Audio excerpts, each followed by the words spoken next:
कहानी शुरू होती है जिससे कि हम देखते हैं एक यंग लेडी को जिसका नाम है लूसी, जो घर पर नर्स के रूप में अपना प्रैक्टिकल ट्रेनिंग शुरू करती है।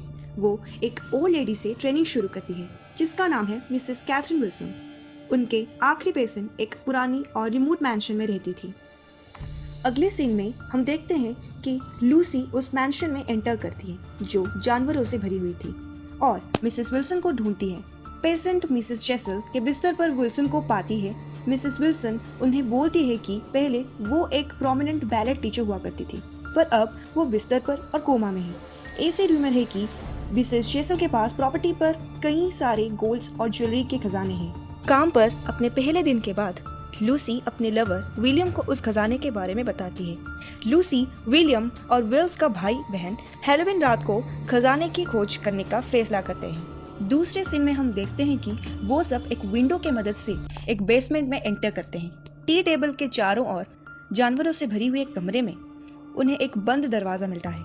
लूसी को डाउट होता है कि चेसल द्वारा पहनी गई जो चाबी इस दरवाजे की चाबी है। अंदर उन्हें एक सफेद चादर से ढकी हुई मिलती है जो एक यंग लेडी के स्टैचू की तरह दिखाई देती है। लूसी सजेस्ट करती है कि ये चेसल की बेटी जो बोल नहीं पाती थी यानी कि एना का लाश है, जो अभी वेलरिना जैसी कपड़े पहनी हुई है। लूसी उस कुर्सी पर चाबी घुमाती है जिस पर लाश खड़ी थी और वो लाश गाना बजने के साथ धीरे धीरे घूमने लगती है जैसे एक म्यूजिक बॉक्स पर वेलरिना। फिर वो सब ऊपर की मंजिल से कुछ आवाजें सुनते हैं और घर से भागने की कोशिश करते हैं, लेकिन जिस खिड़की से वो सब अंदर घुसे थे वो अब आयरन बार से ढकी हुई थी। बाहर निकलने का रास्ता ढूंढने की कोशिश में वो सब अलग हो जाते हैं। बेन खुद को एक ऑपरेटिंग रूम में पाता है जिसमें कोई दरवाजा ही नहीं था।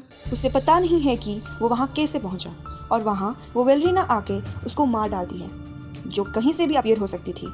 अगले सीन में हम देखते हैं कि लूसी मिसेस चेसल को उस जगह पर बैठी देखती है जो कभी एना की टी पार्टी की कुर्सी पर हुआ करती थी। एक फ्लैशबैक दिखाता है जहां मिसेस चेसल एक बहुत स्ट्रिक्ट टीचर हुआ करती थी। एक लड़की बैले क्लास छोड़ देती है और बाद में चेसल उसे एना के कमरे में मरी हुई पाती है। एना उस लड़की के ऊपर झुकी हुई पड़ी थी जो कि उसका खून पी रही थी। यहाँ पर यह पता चलता है कि चेसल असलियत में एक वैम्पायर है। फिर हम देखते हैं कि बेन विल को हमला करता है जो अब एक वैम्पायर में बदल गया है। विल बेन पर एक सीजर से वार कर देता है, लेकिन मिसेस चेसल उस पर हमला कर देती है। लूसी को पता चलता है कि एना मरी नहीं है। एना लूसी का खून पीने की कोशिश करती है, लेकिन लूसी उसको दूर धकेल देती है। तभी वहाँ मिसेस विल्सन सडनली अपीयर होती है, लूसी पर अटैक करती है और उसको बेहोश कर देती है। विल्सन देखता है कि मिसेस चेसल एक मौत का जो प्यूपे को लूसी और एना के गले में घुसा देती है। ये उनकी स्पिरिट्स के आदान प्रदान का एक रिचुअल है।